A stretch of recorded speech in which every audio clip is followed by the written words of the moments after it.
Hello जी, नमस्ते। कैसे हैं आप लोग? इस सेशन के माध्यम से कुछ नया करने की कोशिश करेंगे, समझने की कोशिश करेंगे मैरिज के प्रारब्ध को।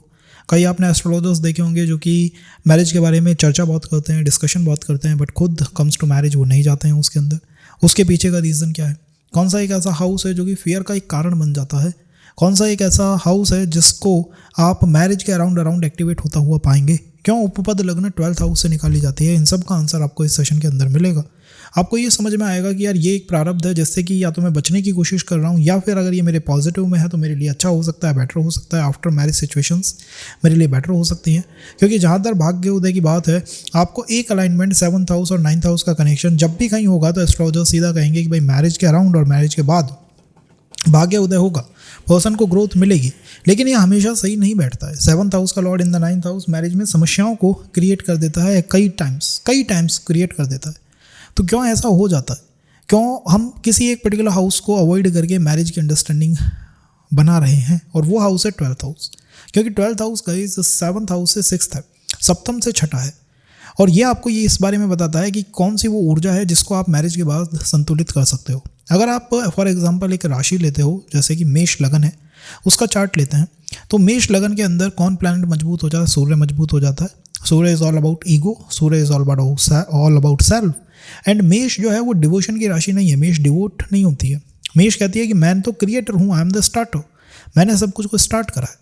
लेकिन अगर आप मेष के 12th हाउस को देखोगे तो वो पाइसेस है, जो कि डिवोशन की बात करता है। अगर आप इनके सप्तम भाव को देखोगे तो वहाँ लिब्रा होती है, जो कि बैलेंस की बात करती है। तो यहाँ पर इंडिकेशन क्या हुई कि मैरिज बैलेंस की ऊर्जा है 7th हाउस में, और उसमें भी डिवोशन जो है वो बेटर हो पाएगा। आपके प्रति लोग डिवोट हो पाएंगे, आप लोगों के प्रति डिवोट हो पाएंगे, आप समाज से जुड़ पाएंगे, सोसाइटी के साथ कनेक्ट कर पाएंगे मैरिज के बाद, क्योंकि आपने मैरिज के उस प्रारब्ध को 12th हाउस को अपने अनुकूल बनाने की कोशिश करी है। तो जब भी मैरिज की कोई बात करता है, और कोई पर्सन ये कह सकता है, बहुत सामान्य रूप से कह सकता है कि अगर वो ना करे तो क्या हो जाएगा? क्या जवाब है इसका? क्या कोई आंसर है? इसका आंसर है द 12th हाउस। ये आपका 12th हाउस अव्यवस्थित हो जाएगा या 12th हाउस व्यवस्थित हो जाएगा। 12th हाउस के ऊपर जब भी शनि का प्रभाव आ जाए, या 12th हाउस के स्वामी पे जब भी शनि का प्रभाव आ जाए, तो पर्सन को मैरिज से किसी तरह का फियर हो सकता है, क्योंकि शनि कार्मिक जजमेंट के अधिपति हैं, वो जज करते हैं। और उन्होंने कह दिया कि भाई इस हाउस को जब तुम एक्टिवेट करोगे तो इसके अकॉर्डिंग हम कुछ जजमेंट प्रोवाइड करने की कोशिश करेंगे। और ये आपको उन एस्ट्रोलॉजर्स के चार्ट में देखने को मिल सकता है जहाँ पर मैरिज जो है को अवॉइड करा गया है। जैसे कि टॉरस लगन की कुंडली है, टॉरस राइजिंग है, 7th हाउस में क्या आती है? स्कॉर्पियो। टॉरस राइजिंग में कौन सा प्लैनेट अच्छा परफॉर्म करता है? शुक्र और चंद्रमा। इट मीन्स बड़ी जंटल आप कहोगे कि यार बहुत अच्छी व्यवस्था जो है आपको टॉरस राइजिंग में देखने को मिलेगी। इनको फाइटिंग करना, युद्ध करना एंड ऑल, इनकी वो कॉल ही नहीं है, क्योंकि 3rd हाउस में कर्क राशि आ रही है जहाँ मंगल नीच का होता है। ये इंटेलेक्चुअल लोग होते हैं। अब मैरिज से क्या बदल जाएगा? मैरिज से क्या ही है जो चेंज हो जाएगा? तो आपने 12th हाउस देखा टॉरस लगन का, जहाँ पे मेष आती है। मेष इज़ अ फाइटर, मेष फाइटर है, मेष के अंदर युद्ध लड़ने का कौशल है। तो आप ये कह सकते हो कि after the marriage taurus rising का जो पर्सन है वो ज़्यादा व्यवस्थित हो सकता है। बिफोर मैरिज लोग उसका फ़ायदा उठाते हों, लोग उसका यूज़ करते हों। आई एम नॉट सेइंग कि फीमेल्स के लिए टॉरस राइजिंग नहीं अच्छी, क्योंकि फीमेल्स, मान लो कोई मेल है और टॉरस राइजिंग का है, तो डेफिनेटली एक थोड़ी बहुत प्ले बॉय टाइप एनर्जी वो दे सकता है। बट आफ्टर मैरिज कहीं ना कहीं मेष चैनलाइज होगी, 12th हाउस चैनलाइज होगा। और 12th house means makes you, कहीं ना कहीं आपको एक सोल्जर बना देता है, फाइटर बना देता है। तो ये एक बड़ा चेंज है जो आप आपकी मैरिज में, आपके लाइफ में आफ्टर मैरिज महसूस कर पाओगे, कि आप सेल्फ के बारे में सोचने लगे, आप अपनी फाइटिंग स्किल्स के बारे में सोचने लगे। अब आपसे कोई बात कहता है तो आप उससे हर्ट नहीं हो जाते हो। टॉरस राइजिंग हर्ट भी बहुत ज़्यादा होती है, तो हर्ट ना होके आप उसका प्रतिकार करने की या उसको जवाब देने की कोशिश करते हो। So this happens with the 12th house. 12th house आपके अंदर जो कमियां हैं उनको बाहर निकालता है, उनको उजागर करता है, और उनके ऊपर कैसे वर्क करना है इसकी आपको एक व्यवस्था बता देता है, इसकी आपको एक डायरेक्शन सेट करके दे देता है। इसीलिए ये 12th हाउस मैरिज का प्रारब्ध है। सप्तम से 6th है, 7th हाउस से 6th है, मैरिज का प्रारब्ध बन के निकलता है। ये इसमें बैठे हुए प्लैनेट्स, इसका वो अधिपति, इसका जो लॉर्ड है, वो सब मैरिज के बारे में कुछ ना कुछ इंपॉर्टेंट पॉइंट कहेंगे। और वो कैसे कहेंगे? जैसे कि शनि हो गया। अब शनि एक कार्मिक प्लैनेट है, और शनि के एस्पेक्ट भी कार्मिक होते हैं। तो अगर शनि आपके 12th हाउस के स्वामी को देख रहा है, तो पर्सन को इनडायरेक्टली एक फियर हो सकता है रिगार्डिंग मैरिज। उसको इनसाइड एक फियर हो सकता है किसी में बंधन में आ जाऊँ, कोई बंधन में ना लग जाऊँ, या कोई मेरे को परेशानी ना हो जाए मैरिज से। ये एक फियर यहाँ पे हो सकता है क्योंकि पर्सन ने देख लिया है कि उसके मैरिज के प्रारब्ध हाउस को शनि ने पकड़ रखा है, शनि ने इन्फ्लुएंस कर रखा है, तब भी मैरिज में डिले आ जाते हैं क्योंकि पर्सन इंडिपेंडेंट होगा। अगर वो डर जाएगा, फियर में आ जाएगा तो वो उसमें नहीं जाना चाहेगा। जैसे कि मैरिज में डिले का एक सिंपल सा फंडा ये भी है कि अगर आपके 2nd हाउस और 12th हाउस के अंदर मैलेफिक प्लैनेट बैठे हुए हों, पाप कर्तरी योग लगा हुआ हो, तो आप मैरिज में नहीं जा पाओगे, आपको डिले का सामना करना पड़ेगा।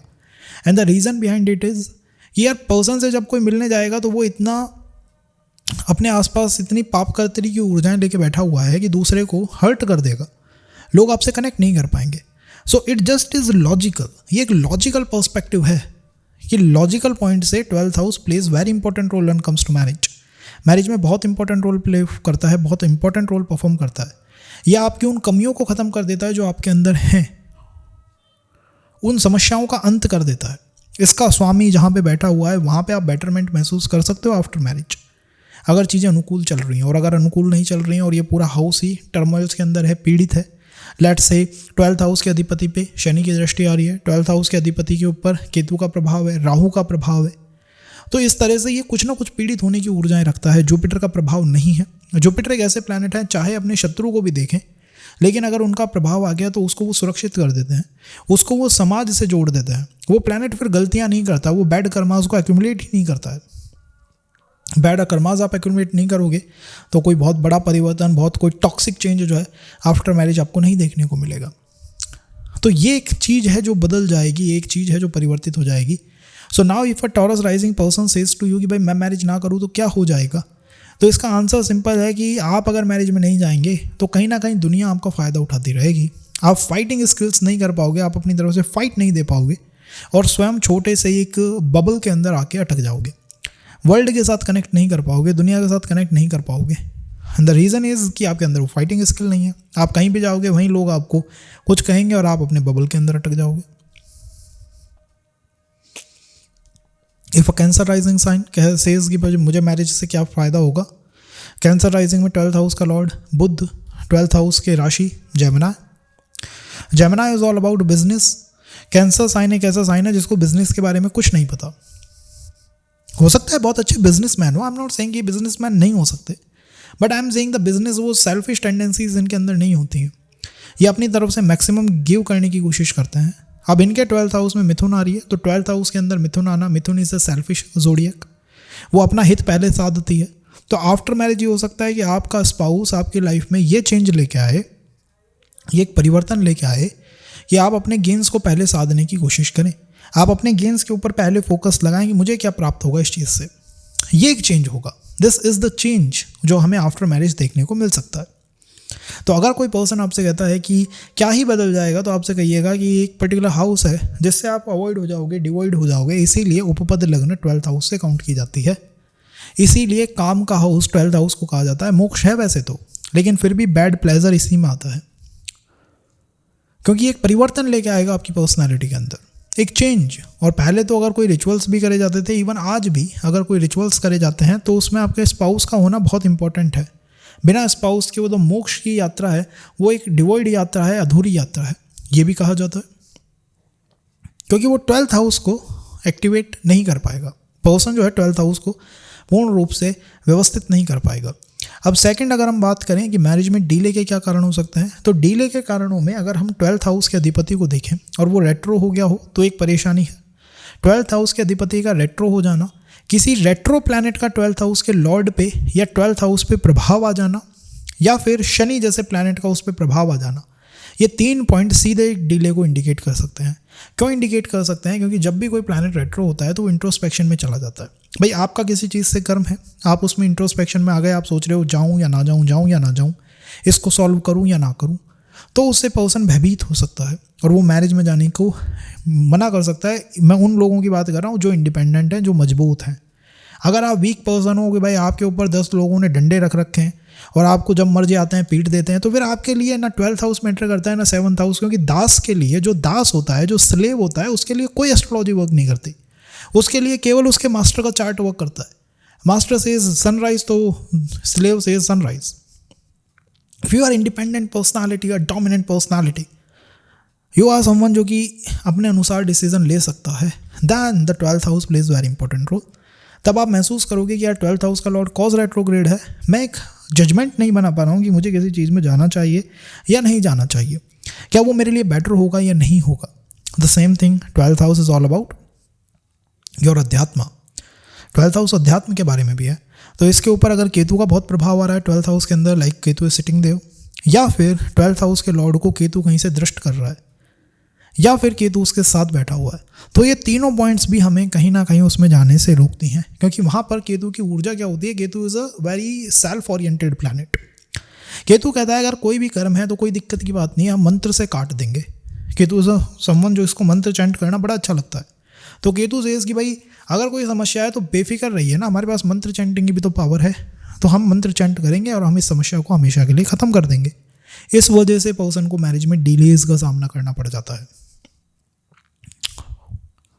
Third thing, the influence of negative ऊर्जाज toward your 12th house, like 12th house lord is combust अगर होके बैठ के आए तब भी वो कुछ परेशानियां डिलेज मैरिज में लाके दे सकता है। तो ये 2 से 3 प्रिंसिपल्स को आप ध्यान रखिए। जितना आपका 12th हाउस व्यवस्थित होगा आपको उतना कम फियर लगेगा किसी चीज़ को, लाइक मैरिज के कर्मास को एक्टिवेट करने से। और अगर पर्सन का 12th हाउस का लॉर्ड बहुत पीड़ित है, 12th हाउस पीड़ित है, तो वो पर्सन भयभीत है, वो इस पॉइंट से डरा हुआ है कि यार इसको एक्टिवेट करें या ना करें, इसमें आगे जाएं या ना जाएं, आगे बढ़े या ना बढ़े। तो ये हुआ about 12th house. Then the third thing is the influence of 12th house in your spouse chart, आपके स्पाउस के चार्ट में। Now as I am saying कि भाई 12th house plays very important role. ये आपको ये डायरेक्ट करता है, डायरेक्शन देता है कि भाई किस तरह से किसी चार्ट में आप मैरिज के अंदर जा सकते हो या नहीं जा सकते हो। इतना तो आपको बताता ही है ना, ये आपको ये तो बताता ही है ना कि आप अगर उसमें जाओगे तो कौन से वो कर्मास हैं जो कंट्रोल में आ जाएंगे। तो क्या ये नहीं बता सकता इस पॉइंट से आगे जाके कि हमारा ये जो हाउस का लॉर्ड है और जो हाउस है 12th हाउस, ये इंपॉर्टेंट पोजीशन पे होगा इन द स्पाउस चार्ट, ये होगा कंफर्म रूप से। The house 12th house and the lord of 12th will play very important role. वो आपके स्पाउस के चार्ट में बड़े इंपॉर्टेंट रोल को परफॉर्म करेगा। और कनेक्शंस हो सकते हैं जैसे कि आपका 7th हाउस उसके 12th हाउस के साथ कनेक्टेड हो या वाइस वर्सा हो, या फिर 9th हाउस और 12th हाउस का कोई कनेक्शन आपके और आपके स्पाउस के चार्ट में किसी भी तरह से व्यवस्थित हो जाए। ये 2 इंडिकेशंस सीधी इंडिकेशंस हो सकती हैं कि कोई चार्ट मैरिज में जा सकता है या नहीं जा सकता है। अगर आपका 7th हाउस और 12th हाउस दोनों चार्ट्स के अंदर किसी तरह कनेक्ट हो जाता है, या फिर 9th और 12th कनेक्ट हो जाता है, तो दोनों तरफ से मैरिज के चांसेस बड़े स्ट्रांग हो जाते हैं। क्यों हो जाते हैं, हमें हर चीज़ का तो एक्सप्लेनेशन देना होगा, क्योंकि ये ऐसे पॉइंट्स हैं जो ना कभी किसी ने एक्सप्लोर करे हैं ना कवर करे हैं। अगर आप किसी आज भी एस्ट्रोलॉजर से पूछने जाओगे, मतलब किसी पंडित से पूछने जाओगे कि मैरिज क्यों करूं, और कोई गुस्सैल सा हुआ, क्योंकि एस्ट्रोलॉजर अमूमन जो है गुस्सैल खोपड़ी तो सटकी होती है एस्ट्रोलॉजर्स की, ये तो कन्फर्म सा पॉइंट है। तो अगर कोई गुस्सैल सा एस्ट्रोलॉजर हुआ तो आपसे कुछ उल्टा सीधा भी कह सकता है, क्योंकि एस्ट्रोलॉजर्स की खोपड़ी जो है सटकी सी तो रहती है। काम कर करके ऐसे हो जाते हैं, क्योंकि ये हो ही जाते हैं, ये इनकी जनरली बात ये है कि ये सटक से जाता है इनका भेजा। तो अगर कोई ऐसा पर्सन है तो फिर आपसे कुछ उल्टा सीधा भी कह सकता है। बट यहाँ पर जो व्यवस्था की बात है वो है कि हम एक तरह के प्रारब्ध को ही बर्न अप करने की कोशिश कर रहे हैं। और जैसे मैंने कहा, कर्मास कटते 2 से 3 तरीके से ही हैं। मैरिज से कटते हैं, प्रोफेशन से कटते हैं। इसीलिए शनि के 3 एस्पेक्ट आप देख लीजिए शनि के। 3rd एस्पेक्ट है एफर्ट से कटते हैं, 7th एस्पेक्ट है मैरिज से, और 10th एस्पेक्ट है प्रोफेशन से। वो कहता है ये 3 से ही काटता हूँ मैं तो। इसके अलावा जो हैं वो किसी अलग तरीके से करते हैं जिसमें हेल्थ इश्यूज एंड ऑल सब आ जाती हैं, इंक्लूडेड हो जाते हैं। तो उनको भी हम किसी में कवर करेंगे। बट द पॉइंट इज कि ये houses will play very important role in your spouse chart. भाई तभी तो वो अलाइनमेंट बैठेगी, तभी तो ये इंडिकेट होगा कि ये कर्मों को कट सकते हैं। एक दूसरे के चार्ट से अगर कनेक्ट होते हैं तो कर्मास डेफिनेटली बर्न अप हो सकते हैं, कट सकते हैं, उनकी एनर्जीज खत्म हो सकती है। तो ये एक पॉइंट हो गया। अब बात आती है, अगर हम 12 राइजिंग साइन को देखें कि भाई मैरिज से हो ही क्या जाएगा, क्या ही बदल जाएगा मैरिज से। कोई पर्सन आके कह दे आपसे कि भाई मैरिज से क्या ही बदल जाएगा मेष लगन के लिए, तो आप क्या कहोगे। मेष लगन एक ऐसी लगन है जो कि all about Mangal, all about Ketu and all about Surya. तीनों प्लैनेटों की एक आदत है। मंगल एक सोल्जर जैसा प्लैनेट है, सूर्य ऑल अबाउट ईगो है। सूर्य इज लाइक मैं तो स्टार्ट करता हूँ चीज़ों को, मैं खुद पे बिलीव करता हूँ। एंड केतु तो प्लैनेट ही ऐसा है जो सेल्फ की बात करता है। अब ये 3 प्लैनेटों की एनर्जी जब पूरी तरह चैनलाइज होगी तो पर्सन विल फील कि मैरिज इज ऑल अबाउट, या मेरी personality is all about self, मैं सेल्फ पे फोकस देता हूँ, और ये मेष लगन के साथ होता है। मेष लगन का अगर कोई जातक इसको देख रहा है तो डेफिनेटली वो फोकस अपने आप पे देता है, वो इंडिपेंडेंट अप्रोच को एक्सेप्ट करते हैं, अप्रिशिएट करते हैं, एंड दे फील कि भाई इंडिपेंडेंट अप्रोच से ही सारे सॉल्यूशंस हमें प्राप्त होंगे। तो जब इंडिपेंडेंट अप्रोच आपने ले ही ली है तो फिर मैरिज में जाने का रीज़न क्या है? उसमें जाने का रीज़न है कि आपका 12th house is all about Pisces sign. Pisces is all about devotion. Pisces में डिवोशन की ऊर्जाएं होती हैं। तो मेष लगन के साथ जो सबसे बड़ी हर्डल है कि वो डिवोट नहीं कर पाते, उनके अंदर वो डिवोशन की भावना नहीं आती। वो सेल्फ पे इतना फोकस रखते हैं, सेल्फ के अंदर इतना इन्वॉल्व रहते हैं कि वो डिवोशन की बात करने से ही कतराते हैं, उसकी तरफ जाने से ही कतराते हैं। लेकिन यहाँ पर जैसे ही मैरिज की ऊर्जाएं होंगी तो प्रारब्ध आपके इस डिवोशन को निश्चित रूप से एक्टिवेट करेगा। आफ्टर मैरिज के चेंज में आप देखोगे कि आप ज़्यादा डिवोट हो पाते हो। और 3 एनर्जीज तो आपने अपने साथ रख ली। 3 एनर्जीज विरोध की हो गई, शुक्र, बुध और पाइसेस और अबाउट जुपिटर। तो जुपिटर और शुक्र इसका प्रभाव ज़्यादा आएगा। हो सकता है आप इंटेलेक्चुअल काफ़ी बन जाओ after marriage. So from the technical aspect, from the analytical energy, from the direct approach की सीधा युद्ध कर देंगे, सीधा सॉल्यूशन ला देंगे, to the 12th house approach that is Jupiter, Shukra and Budh, intellectual perspective, intellectual personality. ऐसा एक चेंज आफ्टर मैरिज यहाँ पे देखने को मिल सकता है। सेकंड थिंग, वीनस वहाँ एक्सॉल्ट करते हैं तो निश्चित रूप से धन की प्राप्ति के लिए काफ़ी बेटर रहेगा। And the third thing is Jupiter वहाँ पे काफ़ी अच्छा परफॉर्म करते हैं, तो जुपिटर के अच्छे परफॉर्मेंस से आपको गुरु का प्राप्ति, गुरु का ज्ञान मिल जाना एंड ऑल, ये सारी चीज़ें भी आफ्टर मैरिज देखने को मिल सकती हैं। दो Libra comes in the 7th house, but ये पर्टिकुलर एरिया, ये पर्टिकुलर 12th हाउस है जो कि ज़्यादा एक्टिवेट होगा। और एक्टिवेट का मतलब है कि ये ऊर्जाएँ आपके अनुकूल हो जाएंगी क्योंकि आपने इनको एक्सेप्ट करा है। इनके प्रारब्ध को आप बर्न अप करोगे, जब आप इनके प्रारब्ध को काटोगे, इनकी ऊर्जाओं को ख़त्म करोगे तो निश्चित रूप से एक पर्सनालिटी में शिफ्ट आएगा, एक पर्सनालिटी के अंदर चेंज आएगा। और कहीं कहीं तो अजीब सा पॉइंट है कहने का, लेकिन नाड़ी एस्ट्रोलॉजी सेज कि भाई जो भी जहाँ पे भी जुपिटर है उसे 12th हाउस तुमको इंडिकेट कर सकता है। तो लगन से भी अगर 12th हाउस को देखें तो ये वास्तव में वो ऊर्जा है जो हम पहले थे, इसीलिए इससे अपनापन फील होता है, इसीलिए इससे जुड़ाव सा फील होता है। तो आज हम क्या हैं? आज हम मेष हैं जो कि डायरेक्ट अप्रोच पे बिलीव करती है। पहले हम क्या थे? पहले हमारे अंदर वो डिवोशन था, और आफ्टर मैरिज भी क्या हो सकता है? वही डिवोशन की ऊर्जा हमारे अंदर चैनलाइज हो सकती हैं। अगर पॉजिटिव में था तो हमारे लिए काफ़ी बेटर रहेगा, और नेगेटिव में था तो कुछ चैलेंजेस को हम फील करेंगे, लेकिन हम इन प्रॉब्लम से बाहर आ जाएंगे। तो यहाँ पर प्रारब्ध का जो कनेक्शन बहुत स्ट्रांगली बैठेगा, वो किसी ऐसे पर्सन के साथ भी बैठ सकता है जिसके ऊपर जुपिटर का प्रभाव बहुत आ रहा हो, या फिर जिसके ऊपर शुक्र का प्रभाव बहुत आ रहा हो। ऐसे किसी पर्सन के साथ कोई पॉजिटिव प्रारब्ध का रिलेशन आपका बैठ सकता है। और अगर आपके चार्ट के अंदर शुक्र पीड़ित हो गया या जुपिटर पीड़ित हो गया बाय एस्पेक्ट ऑफ सैटर्न या बाय केतु या अदर एनर्जीज, तो फिर डीले की ऊर्जाएं अपने आप ही चैनलाइज हो जाएंगी। तो जब हम कहते हैं ना कि मैरिज जो है वो प्रारब्ध होती है, तो ये प्रारब्ध यहाँ से भी निकल के आता है, that is from the 12th house, कि यहाँ से ये प्रारब्ध है। न उपपद लग्न बनती ही 12th हाउस है, इसको तो कोई नहीं निकाल सकता कि उपपद लग्न 12th हाउस से बनती है। अदरवाइज 12th हाउस का तो कोई रोल ही नहीं है मैरिज में, बट हिडन रूप से इसका बहुत इंपॉर्टेंट रोल है। और हिडन रूप की ऊर्जाओं की बात ही हम इसमें करते हैं। अगर हम बात करें टॉरस राइजिंग की, कि भाई मेरी राइजिंग टॉरस है, मेरे लिए मैरिज से क्या बदल जाएगा, रिलेशन से क्या बदल जाएगा? तो जैसे ही रिलेशंस एक्टिवेट होंगे 12th हाउस एक्टिवेट होगा। 12th हाउस का एक्टिवेशन क्या ऊर्जाएं हमारे जीवन में लाएगा? मेष लगन के लिए तो 12th हाउस में पाइसेस था। वृषभ लगन के लिए 12th हाउस में कौन है? 12th हाउस में है मेष, जो कि अप्रोच में डायरेक्ट है। टॉरस राइजिंग अप्रोच में डायरेक्ट नहीं होते। टॉरस राइजिंग साइन के ऊपर शुक्र का, चंद्रमा का प्रभाव होता है। ये बड़े इमोशनल लोग हैं, केयरिंग प्रदान करते हैं। हाँ, बुल अप्रोच है इनकी, लगन का जो चिन्ह है वो तो बुल है। तो अप्रोच तो बुल जैसी है कि अगर एक बार लड़ गए, अटक गए, तो फिर ये दूसरे को नस्ते नाबूद भी कर सकते हैं। बट फाइटिंग इनकी कभी भी स्किल नहीं होती। ये फाइटर्स नहीं है, ये इंटेलेक्चुअल लोग हो सकते हैं। बैठ के बात करना इनको ज़्यादा पसंद हो सकता है, स्टैंड करके या बाहर मार्केट में घूमने से ज़्यादा ये घर में बैठ के बात करना, बैठ के बुक्स पढ़ना, ये इन चीज़ों को ज़्यादा प्रेफर करते हैं। ये इनकी पर्सनैलिटी है, ये बनना चाह रहे हैं इस जीवन के अंदर। आप ये भी कह सकते हैं। बड़े गहरे कॉन्सेप्ट हो जाएंगे, अजीब कॉन्सेप्ट लगने लग जाएंगे, उन चीज़ों को हम अगले किसी सेशन में कवर अप करेंगे। लेकिन आप ये बनना चाह रहे हो इस जीवन के अंदर। अब बात आती है कि टॉरस से 12th कौन है? मेष है। तो मैरिज का प्रारब्ध मेष से जुड़ा हुआ है। Mesh zodiac sign will play very important role in your relations. Mangal will play very important role in your relation, and the Surya will play very important role in your relation. कई टॉरस राइजिंग के तो मैंने सीधे देखे हैं, धाराकार का ही सूर्य बैठा है, धाराकार का ही मंगल हो गया, उनसे पूछो कौन आया जीवन में, सूर्य आया, मंगल आया, वो इसी को बताते रहते हैं बस। क्यों? Why? And the reason is 12th house. भाई जब भी मैरिज को एक्टिवेशन होगा तो कोई तो एक ऐसी एनर्जी होगी ना जो आपके कंट्रोल में आएगी, जो आपके अनुकूल बनेगी या प्रतिकूल हो जाएगी। भाई जो मैरिज में नहीं जाएगा उसके लिए ये एनर्जी प्रतिकूल हो जाएगी, मंगल की, सूर्य की। ये डायरेक्ट अप्रोच को बताती है। टॉरस राइजिंग साइन वाले अगर आपसे कभी पूछें कि भाई मैरिज से हमारे जीवन में क्या बदलेगा, हमारा किसके साथ वो प्रारब्ध का संबंध है, प्रारब्ध का कनेक्शन है, और क्या है जो चेंज हो सकता है आफ्टर मैरिज, क्यों मैं उसमें जाऊँ, लाइक इतना इन्वेस्ट क्यों करूँ, टाइम को, पैसे को, एनर्जी को। जस्ट टेल दैम कि आप 3 एनर्जीज को अपने अनुकूल बना लोगे।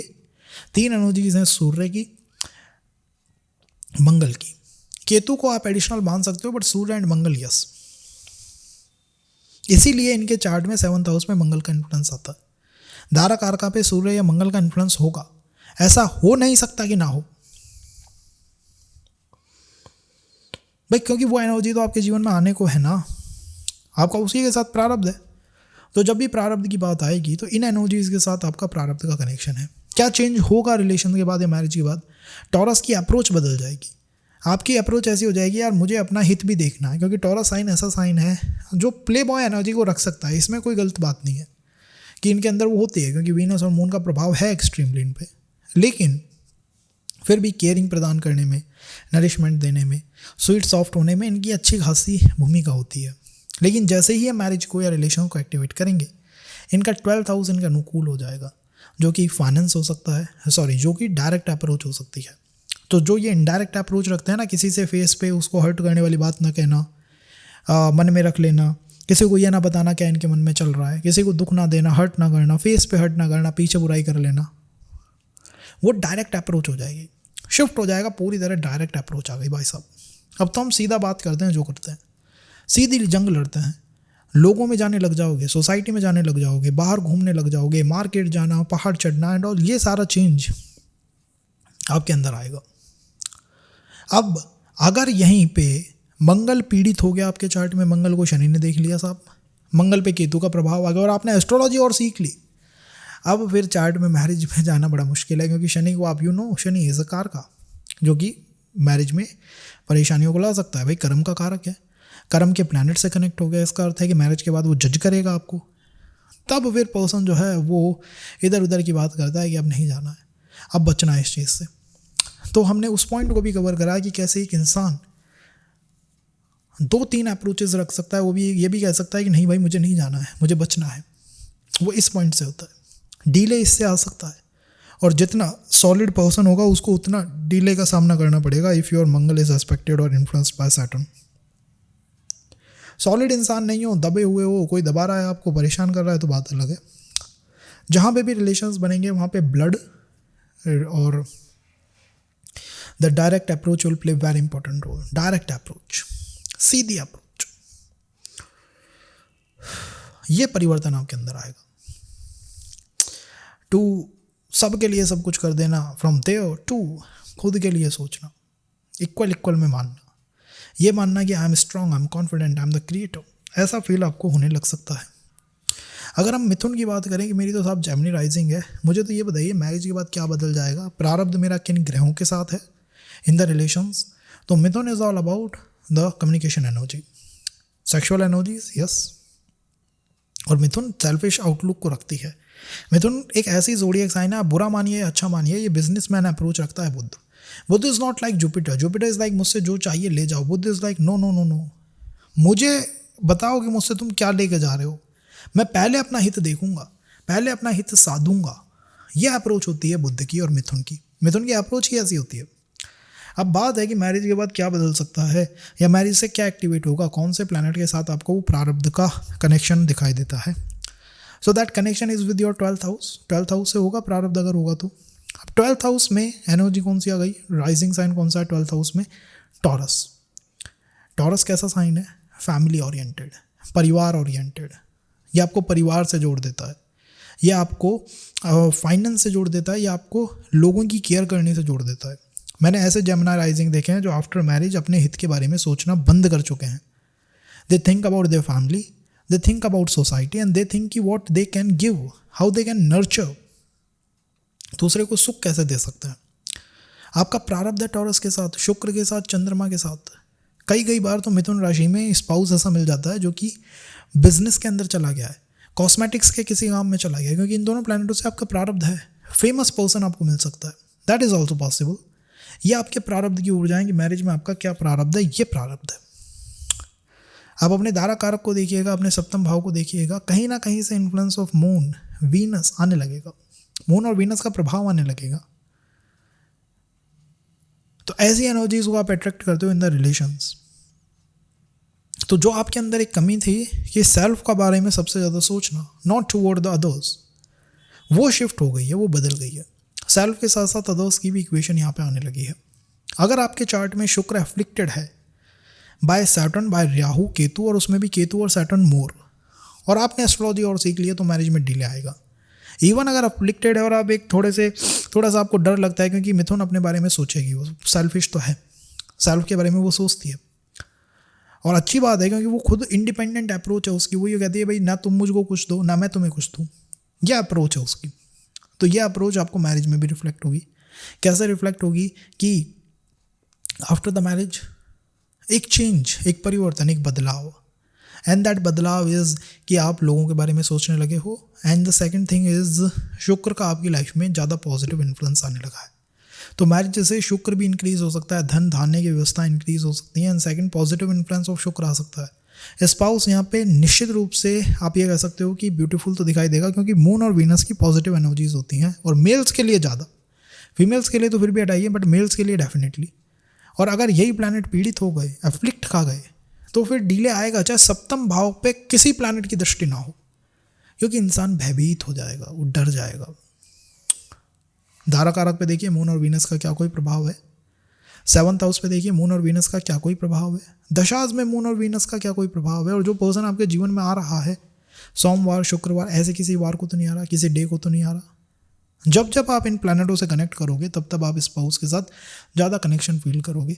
कई बार मीटिंग एक्सपीरियंसेस के अंदर वीनस से 7th हाउस या फिर आपका ये धारा कारक एनर्जी, धारा कारक एक्टिवेशन, सब कुछ फेल हो जाता है।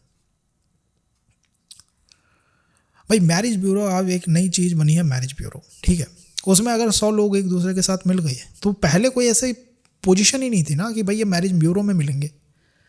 तो marriage bureau is indicating what energy, Shukra energy for Gemini, Shukra will play very important role.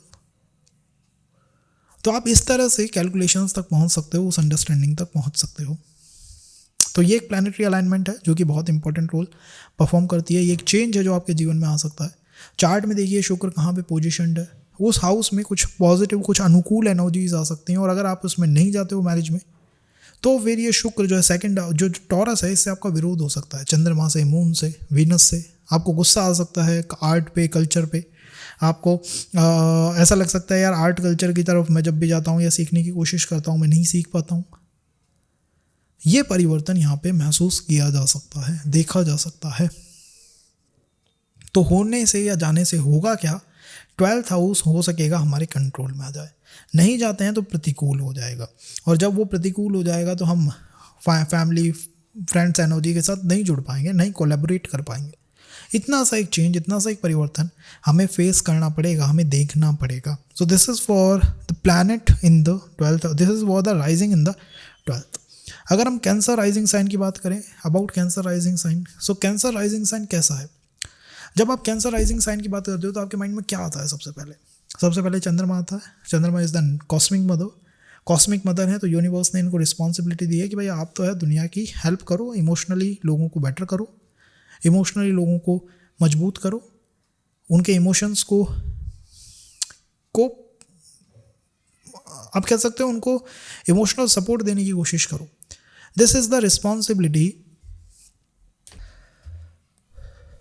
Okay, so for Cancer rising guys, देखिए Cancer rising is all about मैं हूँ जो कि नरिशमेंट देती हूँ अपनी तरफ से। ये कैंसर साइन की एक एनर्जी है, कॉस्मिक मदर की एनर्जी है।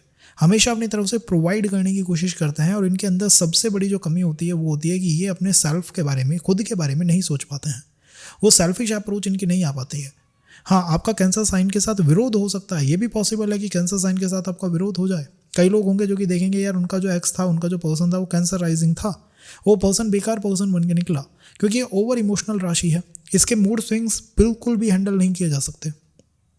इनके अंदर वो एनालिटिकल अप्रोच या वो सिस्टमेटिक अप्रोच की बहुत कमी दिखाई देती है। पॉजिटिव के अंदर ये राशि बहुत नरिश कर सकती है, नरिशमेंट दे सकती है, केयर कर सकती है, आपको बहुत हेल्प कर सकती है, आपको ग्रो करा सकती है। और नेगेटिव्स के अंदर इसके अंदर वो एनालिटिकल अप्रोच, वो स्ट्रक्चर्ड अप्रोच नहीं होती। आपके मन रखने के लिए कोई भी बात कह सकते हैं, मन रखने के लिए कोई भी बात कह सकते हैं, किसी भी चीज़ को लेके ये यस कर सकते हैं just to keep you happy, keep you nourished. लेकिन कमी क्या होती है इनके अंदर, वो सेल्फ की अप्रोच नहीं होती। अब अगर कोई कैंसर साइन का पर्सन आपसे आके कहे कि भाई मैं मैरिज में क्यों जाऊँ, क्या है जो मेरे अंदर बदल जाएगा, मुझे कौन सी वो बेटर एनर्जी प्राप्त हो जाएगी, क्या ही रिलेशंस मैरिज मेरे जीवन में कौन सा वो चेंज लेके आते हैं, वो चेंज है आपके 12th हाउस को एक्टिवेट कर देना। 12th हाउस के ज़ोडिएक साइन को एक्टिवेट कर देना, उसकी इंपॉर्टेंस आपके जीवन में रिफ्लेक्ट होने लगती है, आपकी पर्सनालिटी में रिफ्लेक्ट होने लगती है। तो जो चीज़ें आपके अंदर नहीं थी वो 12th हाउस की ज़ोडिएक साइन के अंदर हैं। क्या?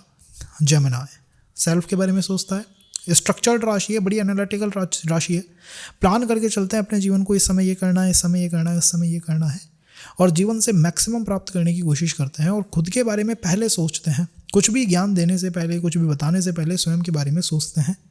ये एक चेंज आपको आफ्टर रिलेशन, आफ्टर मैरिज देखने को मिल सकता है। दैट खुद के बारे में सोचना, कि हो सकता है कि आपकी पर्सनालिटी में ऐसा एक चेंज आए कि you start thinking about your self, कि यार मैं अपने बारे में भी तो सोचूं। ये भी हो सकता है कि आप अपनी लाइफ को ज़्यादा प्लान्ड तरीके से जीने लग जाएं, ज़्यादा स्ट्रक्चर्ड तरीके से जीने लग जाएं, वो मूड स्विंग्स कंट्रोल में आ जाएं, और कहीं ना कहीं कम्युनिकेशन आपकी लाइफ का एक स्ट्रॉन्ग पिलर बन के निकल जाए, क्योंकि कैंसर साइन में कम्युनिकेशन भी एक वीक पिलर होता है। तो प्रारब्ध आपका किसके साथ है? प्रारब्ध इज विद मिथुन, प्रारब्ध इज विद प्लैनेट बुध। यही एनर्जीज आपको आपके धारा कारक पे, आपके उपपद लग्न पे, 7th हाउस पे इन्फ्लुएंस करती हुई दिखाई देंगी। आपको फील होगा कि यार हाँ, ये एक चेंज है जो मेरे अंदर आया। तो अगर कोई पर्सन कैंसर साइन का आपसे कहता है कि मैरिज में जाने से क्या बदलेगा, तो ये एनर्जी जो अब तक आपके अंदर नहीं थी, आपके अराउंड और आपके अंदर फ्लो करने लग जाएंगी, या आपकी लाइफ का एक पार्ट बन जाएंगी, आपकी पर्सनालिटी का एक पार्ट बन जाएंगी। यू विल फील कि यार इससे मुझे पॉजिटिव जो है कॉल आने लगी है, इस ऊर्जा से मेरे को बेटर फील होने लगा है। तो ये चेंज हो सकता है जस्ट आफ्टर द मैरिज और आफ्टर द रिलेशन। ये परिवर्तन आपके जीवन के अंदर लेके आते हैं। आपके शुक्र पे फॉर मेल, आपके जुपिटर पे फॉर अ फीमेल, आपके दारा कारक पे, आपके 7th हाउस पे प्लैनेट बुध का, प्लैनेट राहु का इन्फ्लुएंस आपको आता हुआ दिखाई देगा। और जब भी बुध या राहु एक्टिवेट होंगे दशा के अंदर, आप कह लीजिए, या कोई पर्सन आपके जीवन में आता है, तो उसका चार्ट उठा के देख लीजिएगा, ये एक एनर्जी उसकी चार्ट की प्रोमिनेंट एनर्जी बन के निकलेगी, क्योंकि यही आपको उस प्रारब्ध के ट्रायंगल में फिक्स करने की कोशिश कर रही है, ये एनर्जी। तो यहाँ पर हम एक पॉइंट से ऊपर जाके सोच रहे हैं कि भाई कैसे एक प्रारब्ध एक्टिवेट हो सकता है या चैनलाइज हो सकता है, या कैसे वो एनर्जी हमारे अनुकूल बन सकती है जस्ट आफ्टर द मैरिज। तो करने का रीज़न या करने के बाद आता हुआ चेंज इस ऊर्जा में। अब आप अपने चार्ट में देख लीजिए, जहाँ पर बुध बैठा हुआ है वहाँ पर आपको कोई चेंज फील हो सकता है, वहाँ पे बेटरमेंट आपको दिखाई दे सकता है आफ्टर मैरिज। आपको लग सकता है ये एनर्जी अब मेरे कंट्रोल में आने लगी है। I seen a chart, taurus rising, 12th house Lord sitting in 5th house, make someone tempered, temperament up कर देता है, डिसीजन मेकिंग में इश्यूज दे देता है, एजुकेशन के अंदर इशू ला देता है। After the relationship the person feel कि अब मेरा 5th हाउस मेरे कंट्रोल में आ गया, मैं ज़्यादा स्ट्रक्चर्ड हो गया हूँ। ये चेंज होता है किसी रिलेशन से, वो आपके इस पर्टिकुलर हाउस को स्टिमुलेट कर देता है, वो आपके इस पर्टिकुलर हाउस को एक्टिवेट करने की क्षमता रखता है। अब अगर किसी पर्सन के चार्ट में बुध हो गया या राहु, बुध को लेके चलिए, शनि से ज़्यादा एफ्लिक्टेड है, पीड़ित हो गया कैंसर साइन के लिए, तो वो एक तरह से डिले का कारक हो गया, क्योंकि जो प्रारब्ध का लॉर्ड था वो बुध था, उसके ऊपर शनि का प्रभाव आ गया। शनि एक ऐसा प्लैनेट है जो जिस भी कर्म के प्लैनेट को देखता है उसके जजमेंट करने की विश्वास रखता है। शनि कर्म के नहीं, शनि कर्म के अधिपति, कर्म का दंड देते हैं। तो यहाँ पे पर्सन को फियर लग सकता है जस्ट बिकॉज ऑफ मैरिज, या मैरिज के बाद कुछ नेगेटिव शिफ्ट्स, नेगेटिव टर्न्स हो सकते हैं। तो बस आपको इस एक अलाइनमेंट का ध्यान रखना चाहिए। अदरवाइज ये जो पोजीशन है वो काफ़ी सपोर्टिव पोजीशन है, काफ़ी हेल्पफुल पोजीशन है, जिससे कि आप ग्रो कर सकते हो अपनी लाइफ में, क्योंकि आपको बुध का साथ मिल गया। ऐसे भी कैंसर साइन के लोग देखे हैं जिन्होंने बिजनेस स्टार्ट कर दिया जस्ट आफ्टर मैरिज, या उनकी करने की इच्छा हो गई यार बिजनेस में जाना है। ये कॉल कहाँ से आई है? ये कॉल आई है 12th हाउस से। अगर हम लियो राइजिंग की बात करें तो लियो राइजिंग के अंदर क्या है? लियो राइजिंग के अंदर है, फॉर लियो राइजिंग साइन, तो लियो राइजिंग साइन की ऊर्जा सूर्य के साथ कनेक्ट करने की कोशिश करती है। सूर्य की ऊर्जा, प्लैनेट चंद्रमा की ऊर्जा, दोनों के अंदर बहुत समानताएं हैं। द विरोध का पॉइंट केवल इस डायमेंशन से निकलता है कि जहाँ पर Leo is all about egoistic outlook, Cancer के अंदर वो ईगोइस्टिक आउटलुक रिफ्लेक्ट नहीं करता है, उसके अंदर वो इमोशनल आउटलुक रिफ्लेक्ट करता है। तो लियो के अंदर हो सकता है कि पर्सन जो है दूसरे का केयर करना चाहता हो, ध्यान रखना चाहता हो। पर्सनालिटी का एक मेन पिलर तो ये है, क्योंकि अंततः ये राजा की ऊर्जा है, और राजा की ऊर्जा के अंदर आप जानते हैं कि राजा प्रजा की देखभाल करना, ध्यान रखना चाहता है। लेकिन इसके अंदर कैंसर साइन की ऊर्जा नहीं है जो कि ममता से भरी हुई हो या जो कि मातृत्व से भरी हुई हो। अब जब भी कोई पर्सन आपसे लियो राइजिंग का आगे पूछेगा कि भाई मैरिज में मुझे क्यों जाना चाहिए और जाने से कौन सा वो प्रारब्ध का एंगल है जो कि सॉल्व हो सकता है, जो कि बेटर हो सकता है, तो आप क्या जवाब देंगे?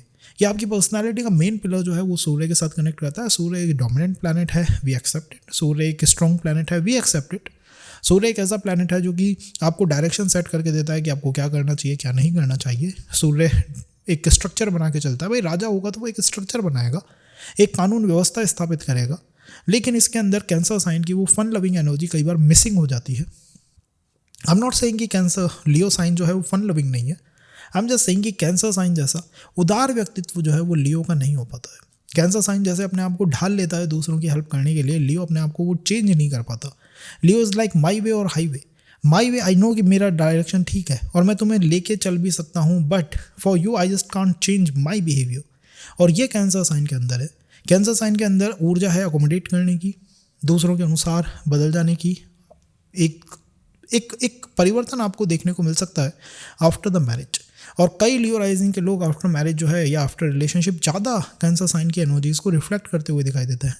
इनकी मैरिज पे चंद्रमा का इम्पैक्ट आएगा ही आएगा। इनके रिलेशंस के ऊपर, इनकी मैरिज के ऊपर चंद्रमा का इम्पैक्ट आएगा। और अगर कई बार आपसे पूछे कि भाई लियो राइजिंग का पर्सन की क्यों किसी रिलेशन में या मैरिज में जाना चाहिए, क्यों ही हम हमारे टाइम को दें, क्यों हम हमारे टाइम को इन्वेस्ट करें, तो आप आंसर दे सकते हैं कि भाई Leo rising, this is the main thing. अगर आप उसके अंदर जाते हो तो आपको कुछ ये एक नई ऊर्जा है जो प्राप्त हो सकती है, और वो है चंद्रमा की ऊर्जा, वो है कर्क राशि की ऊर्जा। ज़्यादा मातृत्व की ऊर्जा, ज़्यादा क्रिएटिविटी की ऊर्जा आपको प्राप्त हो सकती है, क्योंकि आपका मून के साथ डेफिनेटली कोई ना कोई प्रारब्ध है, कोई strong relation with planet moon Leo rising का देखने को मिलेगा।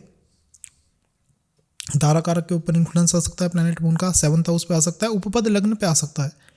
कई बार मून की एनर्जीज के साथ आपका कनेक्शन बिल्डअप हो सकता है, क्रिएट हो सकता है, और यही वो एनर्जी है जो कि आपको आपकी मैरिज में हेल्प अप करेगी। या फिर आप कह सकते हैं कि आफ्टर मैरिज जो चेंज आएगा वो इस प्लैनेट की एनर्जीज में सबसे ज़्यादा आएगा। अब अगर कोई लियो राइजिंग है जिसका मून ही अफ्लिक्टेड हो गया सैटर्न से या फिर केतु से, तो फिर समस्याएं मैरिज में आ गई। पर्सन को एक फियर लगने लग जाता है कि भाई ये जो प्रारब्ध मेरे को दिख रहा है, द प्रारब्ध का कर्मा दिखाई दे रहा है जिस प्लैनेट से, वो एक मैलेफिक प्लैनेट है, वो एक ऐसा प्लैनेट है जिसके साथ मैं ट्यून इन या कनेक्ट नहीं कर पा रहा हूँ। कॉज में उसके साथ कनेक्ट नहीं कर पा रहा हूँ, इस्टेब्लिश नहीं हो रहा है, इस वजह से एक नेगेटिव पुश आपको मैरिज के टुवर्ड या रिलेशन के टुवर्ड देखने को मिल सकता है, just cause of this 12th house energy. तो planet moon and the 12th house, the Cancer sign, 3 energies plays very important role for you in the relationship या मैरिज में। If we talk about Virgo rising के बारे में अगर हम बात करें, तो कोई भी वर्गो राइजिंग का पर्सन आपसे आगे पूछ सकता है कि भाई मैरिज में जाने से क्या बदलेगा, किस एनर्जी के साथ आपका प्रारब्ध है। मैरिज अगर प्रारब्ध से है तो कोई तो एनर्जी होगी ना जिसके साथ आपका प्रारब्ध से कनेक्शन है। वो कौन सी एनर्जी है? वो एनर्जी है आपके 5th हाउस में प्रेजेंट सूर्य की एनर्जी। वर्गो राइजिंग साइन का क्या मेन पिलर है? वर्गो राइजिंग साइन का मेन पिलर है ये सेल्फ सेंटर्ड है। ये फील करते हैं कि जो भी हम कर सकते हैं सेल्फ सेंटर्ड होकर कर सकते हैं, अपने अनुसार कर सकते हैं, खुद के ही ऊपर फोकस करना चाहिए, कहीं और से सपोर्ट आएगा नहीं, बाहर से हमें कोई सपोर्ट नहीं देगा। और कहीं ना कहीं इस राइजिंग साइन के अंदर एक समस्या है, इस राइजिंग साइन के अंदर, वर्गो के अंदर, and the issue, only issue with the Virgo sign is कि ये उस सूर्य की एनर्जी को या लियो की एनर्जी को रिफ्लेक्ट नहीं कर पाता। इनके अंदर लियो की एनर्जी आपको सबसे कम फील होती हुई दिखाई देगी, आती हुई दिखाई देगी। एक बिजनेसमैन में जैसा होता है, एक बिजनेसमैन का ज़ोडिएक साइन है एट द एंड, तो बिजनेसमैन का ज़ोडिएक साइन जैसा होता है जो ओवर क्रिटिकल हो सकता है, दिल में कुछ हो सकता है, बट फेस पे कुछ और ही रिफ्लेक्ट करेगा। It is possible with the Virgo कि इनके अंदर वो आपको ईगोस्टिक आउटलुक ना दिखाई दे, वो ईगो की कॉल दिखाई ना दे, या वो फाइटिंग स्किल ना दिखाई दे, वो फाइटिंग की ऊर्जा ना दिखाई दे। और जैसे ही मैरिज के अंदर ये जाएंगे, द प्रारब्ध of the 12th house going to be activated. क्योंकि मैरिज का प्रारब्ध कहाँ से आता है भाई? 6th house is the house of प्रारब्ध। If you count the 6th from the 7th house, it will take you to 12th house. 12th house में लेकर चला जाएगा, और 12th house is telling you कि मेरे अंदर लियो की एनर्जी है, सूर्य की एनर्जी है, जैसे ही आप मैरिज के अंदर जाते हो या रिलेशनशिप के अंदर जाते हो, लियो की एनर्जीज को आपकी पर्सनैलिटी रिफ्लेक्ट करना शुरू कर देगी। यू गोना फील कि यार ये एक बहुत इंपॉर्टेंट चेंज आया है मेरे अंदर जस्ट मैरिज से। मैरिज से पहले लियो की एनर्जी शायद इतनी स्ट्रॉन्ग नहीं थी, बट आफ्टर इट लियो की एनर्जीज डेफिनेटली रिफ्लेक्ट करेंगी आपकी पर्सनैलिटी के ऊपर। अब वो किसी भी तरह से रिफ्लेक्ट कर सकती है, it be the my way और high way, it be the egoistic call of Leo, और इट बी औरों का ध्यान रखना, औरों की केयर करना, किसी भी तरह से। But Leo going to reflect, और लियो एक राजकीय शासन साइन है, राजकीय साइन है, इस वजह से ये जॉब्स की तरफ भी लेके जाता है पर्सन को। वर्गो की कॉल मोस्टली तो आपको बिजनेस की तरफ दिखाई देगी, क्योंकि वर्गो एक है ही ऐसा ज़ोडिएक साइन जो फील करता है कि मैं खुद के ही ऊपर डिपेंड करूँगा। तो एक इंडिपेंडेंट अप्रोच वर्गो की हमेशा निकल के आती है। अब अगर किसी के चार्ट के अंदर वर्गो राइजिंग साइन में सूर्य अफ्लिक्ट कर जाए, सूर्य पीड़ित हो जाए बाय सैटर्न बाय केतु, तो पर्सन को फियर इन द मैरिज हमेशा लगा रहेगा। क्यों लगा रहेगा? क्योंकि सूर्य इज़ द प्लैनेट जिसके साथ आपके पूरे मैरिज के प्रारब्ध एनर्जीज इन्वॉल्व हैं। अब वो एफ्लिक्शन में आ गया है cause of Saturn, the main planet जो कि कार्मिक न्याय करता है। तो डेफिनेटली एक फियर ऑफ कार्मिक न्याय यहाँ पे रिफ्लेक्ट कर सकता है पर्सन को, और वो कई चीज़ों में आपको एंटर करने से रोक सकता है। So this is for Leo, this is for Virgo zodiac sign कि यहाँ पर मैरिज में डिले के लिए आपको सूर्य को भी चेक करना चाहिए, कहीं वो under the affliction of Saturn या केतु तो नहीं है।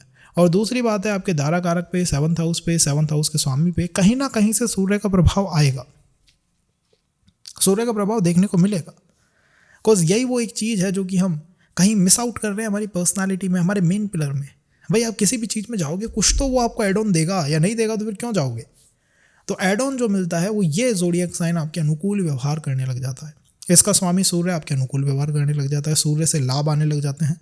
और अगर प्रारब्ध बेकार है, मैलेफिक है, जैसे शनि ने देख रखा है, केतु ने इन्फ्लुएंस डाल रखा है, तो आप फील कर सकते हो कि भाई ये जो चीज़ है शायद मेरे अनुकूल नहीं है। It is not cool for me, it is not good for me. If we talk about Libra rising की बात करें तो लिब्रा राइजिंग कैसा राइजिंग साइन है? लिब्रा की पूरी कॉल होती है बैलेंस पे, कि भाई बैलेंस होके चलना है, बैलेंस करके जीवन को चला लेंगे, हर तरफ बैलेंस लाने की कोशिश करेंगे। और इनकी पर्सनालिटी में सबसे ज़्यादा मिसिंग क्या है? सबसे ज़्यादा मिसिंग है वर्गो साइन की energy, that is the independent outlook, या फिर 100% एक साइड पे होना। तो 100% एक साइड पे लिब्रा नहीं हो सकता, ये बैलेंस की कॉल है इसकी।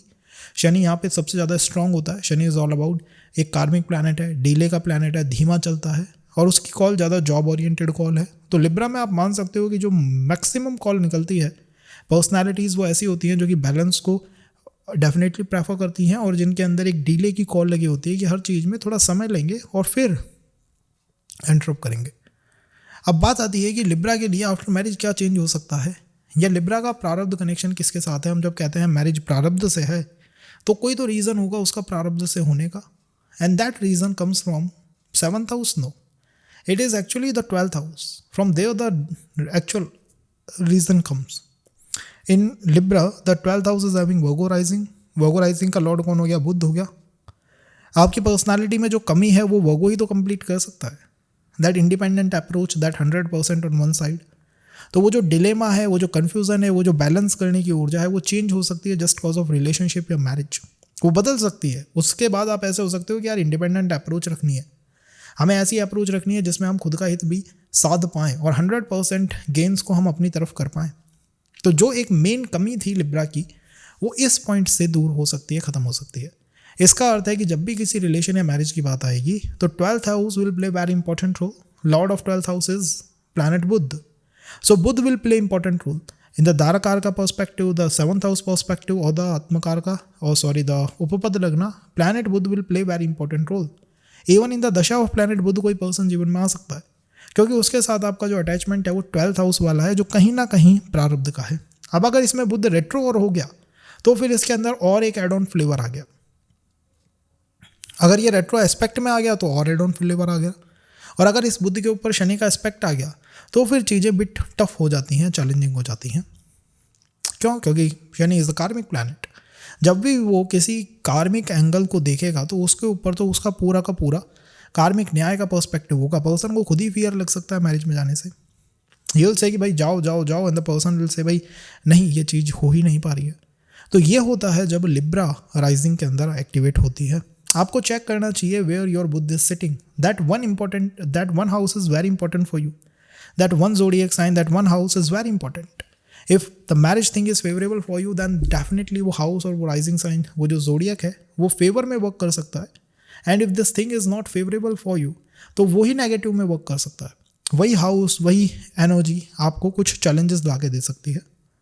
तो एक change just cause of the Virgo आता है. कई बार तो लिब्रा राइजिंग के लोग just cause of a relationship education में एस्ट्रोलॉजी में चले जाते हैं, क्योंकि Virgo is the prominent zodiac for the astrology, for astrologers. If we talk about the Scorpio, Scorpio rising के अंदर मेन कमी क्या है और मेन स्ट्रेंथ क्या है? वेल, स्कॉर्पियो साइन ऐसा साइन है जिसमें केतु बहुत अच्छा वर्क करता है, जिसके अंदर मंगल बहुत अच्छा वर्क करता है. इनका मेन पिलर है कि ये छोटी छोटी चीज़ों के प्रति बहुत ज़्यादा सेंसिटिव होता है. स्मॉल स्मॉल चीज़ों के प्रति ये पूरा ध्यान रखते हैं. छोटा भी कोई चेंज होगा तो उसके ऊपर पूरा ध्यान होगा इनका. सेकंड थिंग, अध्यात्म मोक्ष इनके अंदर चलता रहता है, क्योंकि ऑकल्ट का तो बेसिक जोडियक यही है. And the third thing is Scorpio चंद्रमा से कभी वर्कआउट नहीं कर पाता. चंद्रमा या नीच का होता है, तो इनकी एक समस्या इमोशनल बैलेंस होता है कि ये बैलेंस नहीं बना पाते. वो बैलेंस जो है ये सेट नहीं कर पाता जोडियक साइन. तो ये इनकी एक समस्या है. इस समस्या का अंत क्या मैरिज कर सकती है? वेल, मैरिज ही कर सकती है, क्योंकि इस 12th हाउस जो है वो आपका मैरिज का प्रारब्ध है. So if you look at the 12th house, marriage का प्रारब्ध, there is the Libra zodiac. The zodiac is Libra. Libra is all about balance. यहाँ शनि, यहाँ चंद्रमा नीच का है, वहाँ शनि उच्च का है. सो चंद्रमा नीच का अर्थ क्या है कि बहुत तेज़ी से स्कॉर्पियो साइन वाले बहुत तेज़ी से चलते हैं और फिर ये किसी लूप में अटक जाते हैं, किसी टॉक्सिक लूप के अंदर आके फंस जाते हैं. Libra balance, Libra Shani exalted. It means धीमे धीमे चलो साथी, धीमे धीमे धीमे धीमे चलेंगे तभी कुछ प्राप्त करेंगे. तो आपको पता लगा कि स्कॉर्पियो साइन का, स्कॉर्पियो राइजिंग का पर्सन अगर आपसे कहे कि मैरिज में जाने से होगा ही क्या, किसी रिलेशन से होगा ही क्या, so the answer is simple. The answer is coming from the 12th house कि भैया ये जो हाउस है, ये जो जोडियक है, ये एक्टिवेट हो जाएगा. और जब ये एक्टिवेट होगा तो तुम्हें कुछ बेटरमेंट मिल सकता है, तुम्हें कुछ ग्रोथ मिल सकती है. 12th house Libra, Libra means balance. 12th house Saturn exalted, वहाँ पे सैटर्न मीन्स शांति और धीमापन. लाइफ में एक बैलेंस आ सकता है. बट ये सबसे स्ट्रॉन्ग कार्मिक अलाइनमेंट है, सबसे स्ट्रॉन्ग. क्योंकि मैंने अभी तक आपसे कहा था कि सैटर्न का इन्फ्लुएंस अगर 12th हाउस से 12th हाउस लॉर्ड पे है तो पर्सन एक तरह का फियर तो रखता है मैरिज में जाने से. और यहाँ पर सैटर्न एक्सॉल्ट कर रहे हैं खुद ही. तो बहुत सोच समझ के स्कॉर्पियो जोडियक साइन को जाना चाहिए. इवन टॉरस वालों को 7th हाउस में स्कॉर्पियो आता है, तो बहुत सोच समझ के तरीके से अगर आप उसमें जाएंगे तो आध्यात्मिक प्रगति बहुत हो पाएगी. But if you looking at the materials and all, तो मटेरियल प्रगति के लिए स्कॉर्पियो जो है वो मैरिज से बहुत उम्मीद ना लगाए, वही बेटर है. तो आध्यात्मिक प्रगति, इमोशनल प्रगति, बैलेंस के लिए, एक स्ट्रक्चर्ड जीवन जीने के लिए ये हो सकता है कि वहाँ से आपको प्राप्ति हो जाए. स्पाउस के ऊपर या फिर दाराकार का, आत्मकार का, उपपद लग्न, 7th हाउस, इन पे शनि का प्रभाव या शुक्र का प्रभाव देखने को मिलेगा. विजिबल प्रभाव आएगा. और सामने वाले पर्सन की पर्सनालिटी के ऊपर भी इन प्लैनेट्स का विजिबल प्रभाव आएगा, दिखाई देने वाला. ऐसा नहीं कि भाई दिख ही नहीं रहा, दिखेगा. If we talk about the sage rising, the sage, कि सेज राइजिंग में क्या हो सकता है मैरिज से, क्यों मैरिज में जाना चाहिए? Well, for sage rising the strength comes from planet Jupiter, their structure, their discipline. वो आपको दूर से ही देखने को लग जाए डिसिप्लिन है, ऑब्जेक्टिव ओरिएंटेड है, इनको अपने गोल का पता है, डायरेक्शन का पता है किस तरफ जाना है. और ये समय लेते हैं, ये टाइम लेते हैं, ये influence of family and all सारी चीज़ों को मेजर अप करते हुए चलते हैं. बट वीक साइड क्या है सेज की? द वीक साइड इस राशि में कभी भी राहु वर्क नहीं करता. और राहु वर्क नहीं करता इसका मतलब है इंजॉयमेंट. आपको सेज राइजिंग वाले बहुत मुश्किल से कहीं इंजॉयमेंट एंड ऑल इन चीज़ों के अंदर जाते हुए दिखाई देंगे. दो अदर अलाइनमेंट मैटर करती हैं, वो तो आप ऐसे समझिए हमारे सर पे लिखा हुआ है एस्ट्रोलॉजर्स के कि और भी चीज़ें हैं जो देखनी होंगी. तो सेज राइजिंग का ऐसा कोई भी पॉइंट नहीं है कि ये एन्जॉयमेंट में कहीं जाए. इन्जॉयमेंट आएगा भी तो आध्यात्मिक. तो यहाँ पर राहु का इन्फ्लुएंस पर्सन के अंदर नहीं होता, तो आपकी वीकनेस, वीक साइड क्या बनी? राहु की. और ये कौन कंप्लीट कर सकता है? मैरिज के बाद जो चेंज आएगा वो होगा कि आपका 12th house is the house of प्रारब्ध. Scorpio zodiac sign is there. कहते हैं ना कि मैरिज प्रारब्ध से होती है, तो वो जो प्रारब्ध है वो 12th हाउस में है. अब 12th हाउस में कौन सी राशि? स्कॉर्पियो. चंद्रमा वहाँ नीच का, राहु वहाँ पे क्या वर्क कर पाता है? वेल, राहु वहाँ पर भी इतना स्ट्रांगली वर्क नहीं कर पाता, बट वो राशि जो है वो एक लॉस्ट राशि है, एक लूप के अंदर अटकी हुई राशि है स्कॉर्पियो. और उसके इमोशंस बड़े इंटेंस होते हैं। तो आफ्टर मैरिज या आफ्टर रिलेशनशिप सहज ही जो लोग बिल्कुल गोल ओरिएंटेड थे, वो आपको बहुत इंटेंस इमोशंस को फील करते हुए दिखाई दे सकते हैं। वो किसी लूप में अटकते हुए आपको दिखाई दे सकते हैं। उनकी लाइफ में नए नए लूप्स एक्टिव आपको दिखाई दे सकते हैं। ऑकल्ट में जा सकते हैं बहुत बहुत स्ट्रॉन्ग तरीके से। रिसर्च में जा सकते हैं, PhD स्कॉलर्स बन सकते हैं। और जहाँ पर मंगल बैठा हुआ है या केतु बैठा हुआ है, वहाँ पर भी बहुत इंपॉर्टेंट इन्फ्लुएंस या इंपॉर्टेंट इवेंट घटित होने लग जाएंगे। वही बात है, शनि का अगर बहुत प्रभाव आ रहा है मंगल पे या केतु पे, तो मैरिज में डिले को दिखा देगा। अदरवाइज तो ये मैरिज के लिए एक मैं मानता हूँ कि इंटेंसली अगर आपके इमोशंस को फील करना है सहज राइजिंग में, तो फिर आपके लिए marriage is the real call या relationship is the real call. उससे ही फील कर पाओगे। दशाज में दशाज ऑफ मंगल, दशाज of Ketu can help you. So this is for the सहज rising. If we go toward Capricorn, the Capricorn rising, तो कैप्रिकॉन राइजिंग का बेसिक स्ट्रॉन्ग पिलर क्या है? कैप्रिकॉन राइजिंग का strong pillar comes from the rising sign itself. इस rising के अंदर निष्काम कर्म करने की एनर्जी है। ये राइजिंग गोल ओरिएंटेड राइजिंग नहीं है, ये सर्विस ओरिएंटेड है। ये कहती है काम करेंगे भाई, काम करके बहुत कुछ प्राप्त होगा। And the third thing is कि काम करने के साथ साथ इसमें मंगल की एनर्जी है, क्योंकि मंगल यहाँ एग्जॉल्ट करते हैं। तो ये बड़ी डोमिनेंट, बड़ा एक एग्रेसिव आउटलुक इनका आ सकता है काम करने के टूवर्ड। तो फियर में आ जाना, काम बंद कर देना एंड ऑल, इनकी कॉल नहीं होती। लेकिन इस राशि में भाग्य, इस राशि के साथ दूर है भाग्य का संबंध, जुपिटर नीच का। ये एक बेसिक वीकनेस है। सोसाइटी के साथ वो संबंध नहीं बन पाता। आप कितनी भी मेहनत कर लो, चाहे कितनी भी मेहनत कर लो, बट जनता, सोसाइटी उतना ही तरह से आपको रिवॉर्ड करे, अप्रिशिएट करे, एक समस्या बनी रहती है। क्या मैरिज इसको सॉल्व कर सकती है? वेल, मैरिज ही कर सकती है। जब हम कहते हैं ना मैरिज प्रारब्ध का संबंध है, जन्म जन्म का, तो इट कम्स फ्रॉम जन्म जन्म ऊर्जा।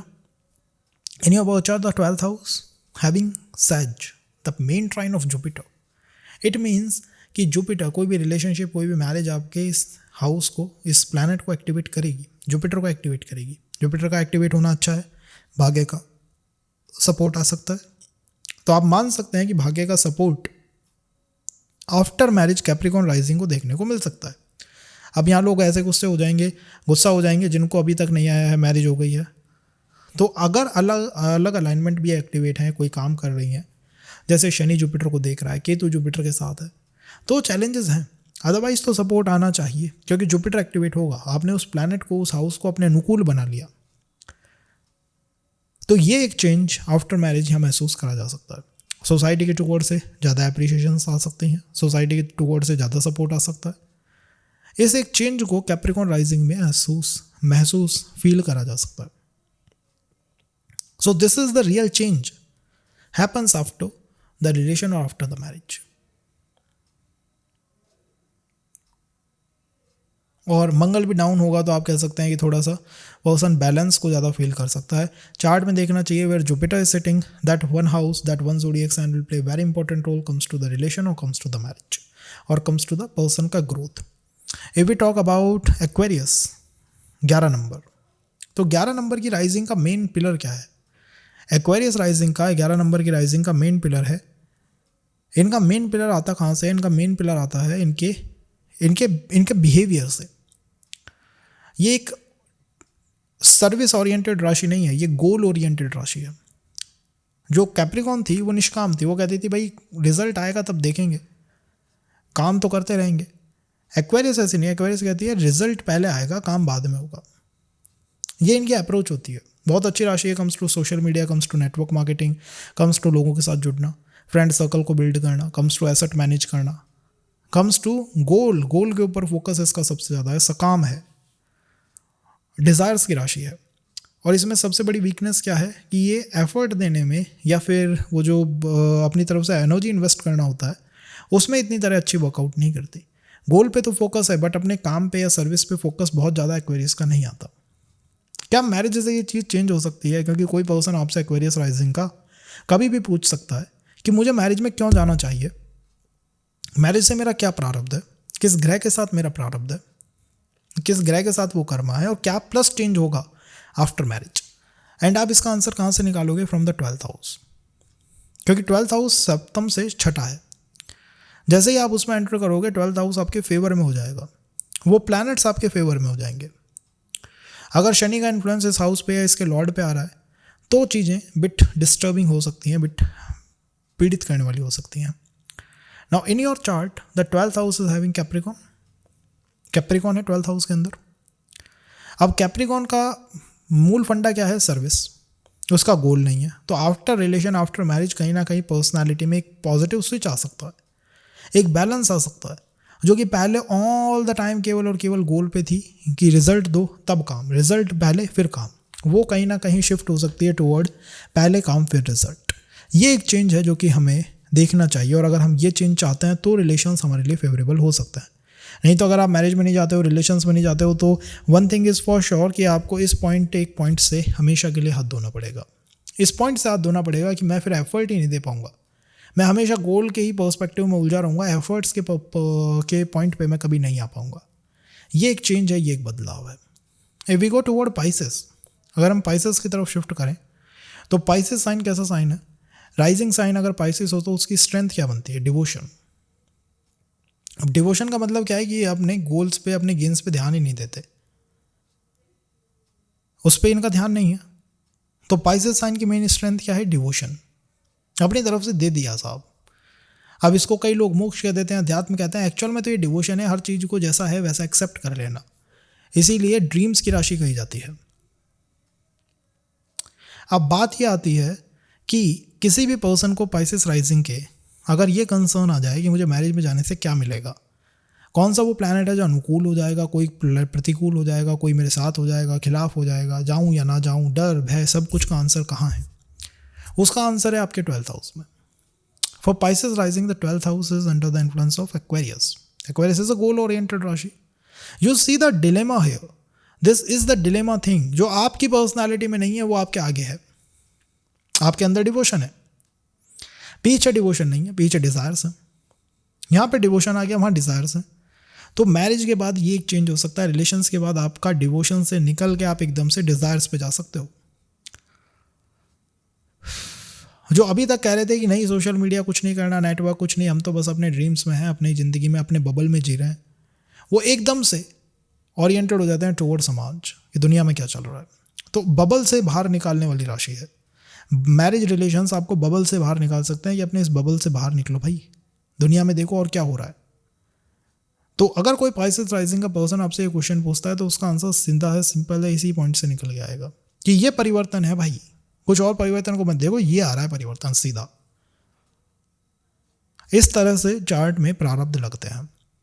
अब आपको उस प्लैनेट को देखना है, शनि को किस हाउस में बैठा है, वो हाउस आपके फेवर में आ सकता है, वो हाउस आपके अनुकूल हो सकता है। और अगर ये सिचुएशंस मैलेफिक हैं, ये बैड हैं, अलाइनमेंट बैड है, तो फिर आप उसको कह सकते हो कि यार बैड अलाइनमेंट है, इसका कुछ नहीं कर सकते। तो ये एक चीज़ है जो बदल जाती है, और आपके रिलेशंस में 7th हाउस पे या फिर दारा कारक पे कहीं ना कहीं शनि का प्रभाव आना चाहिए। शनि का प्रभाव इज द प्रोमिनेंट प्रभाव फॉर द पाइसेस राइजिंग, वो आएगा। सो इस सेशन के लिए इतना ही हमने कवर करा है। द प्रारब्ध 12 राइजिंग साइन के लिए किस तरह एक्टिवेट होता है, क्या चेंजेस हो सकते हैं, if you just connect we going to cover it up more, क्योंकि 12th house matters the most in the marriage. Why? D12 parents का chart. Without parents you can go for marriage, think about it.